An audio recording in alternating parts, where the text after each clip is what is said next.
Andrew Williamson here. Welcome back to Williamson Education. Today we're going to build on our knowledge of persons and start getting into the nitty-gritty of verb conjugation. With this goal in mind, we'll begin by learning another way of categorizing verbs. As you may remember from our earlier lessons, I have said before that verbs can basically be classified as either unconjugated infinitive verbs or conjugated ones.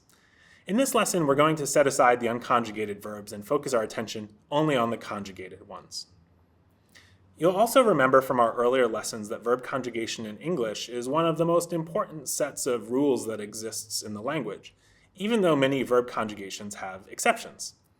It's probably easiest and most logical, though, to learn first about the highly rule-following verbs in English. These highly rule-based verbs have a special name. They are called regular verbs because they follow a regular pattern of conjugation. In fact, while many conjugations in English are rather difficult, the regular verbs obey a very simple pattern of conjugation, once you know a few key points. As we have seen before, everything starts with the infinitive form of the verb. That is, the form of the verb that has the word to in front of it. For example, you might think of the verbs to like, to want, and to think. All of these are infinitive verbs that also happen to be regular in the present tense. To conjugate any one of these verbs, we start by removing the word to from the beginning of the infinitive. To like becomes like, to want becomes want, and to think becomes think. Then, for almost all of the persons and perspectives, we simply use this infinitive base as the agreed upon verb. For example, let's conjugate the verb to want in the first person singular. It's just really simple. I want. Or let's conjugate the verb to like in the third person plural. It's really simple. It's just they like. Or let's conjugate the verb to think in the second person singular. Again, really simple. It's just you think. In all of these cases, we simply use the infinitive base word from the infinitive form of the verb as the agreed upon verb. It's really quite simple. There is one exception, however, and that exception is the third person singular form of these verbs. Just to jog your memory, the third person singular is the perspective that includes the pronouns he, she, and it. In these cases, and in these cases only, we make a change to the base form of the verb for regular verbs. What do we do with that base verb?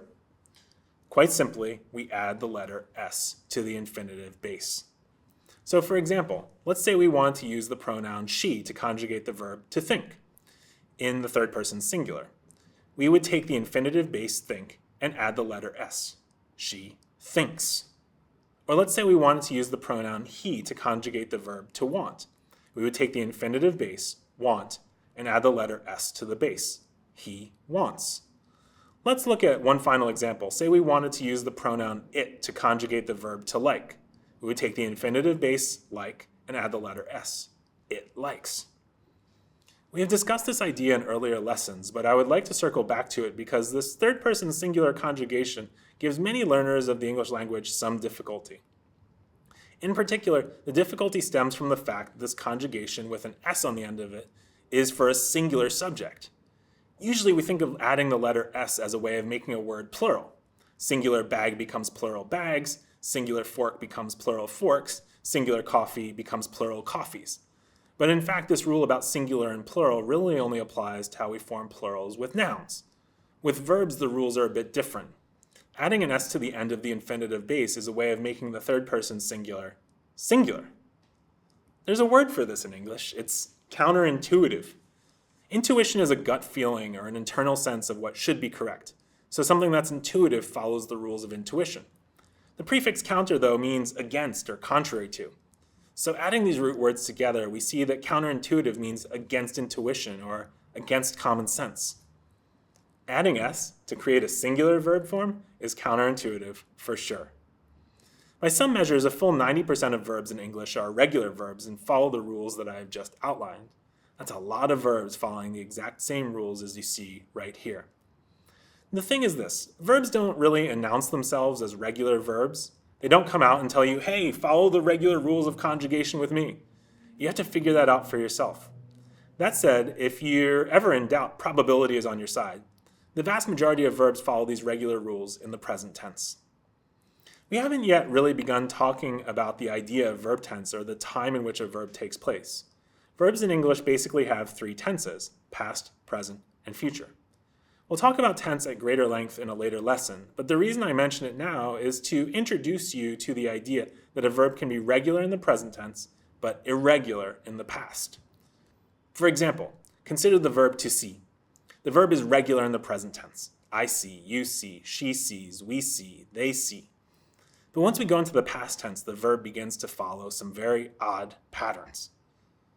Most verbs are regular in the past tense as well as in the present tense, and the standard way of forming the past tense of a verb is to add the particle ed to the end of the infinitive base.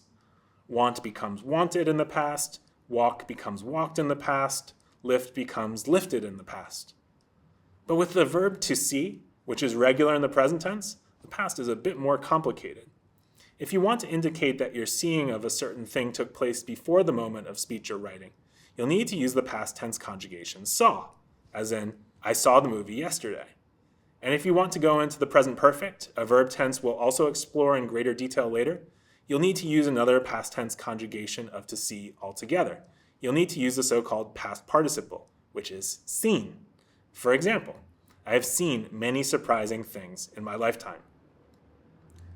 Don't worry, we'll go over all of these tenses in greater detail during later lessons. For now, it is enough to know that most verbs are regular in the present tense. This means that for these verbs, only the third person singular will be different from the infinitive base.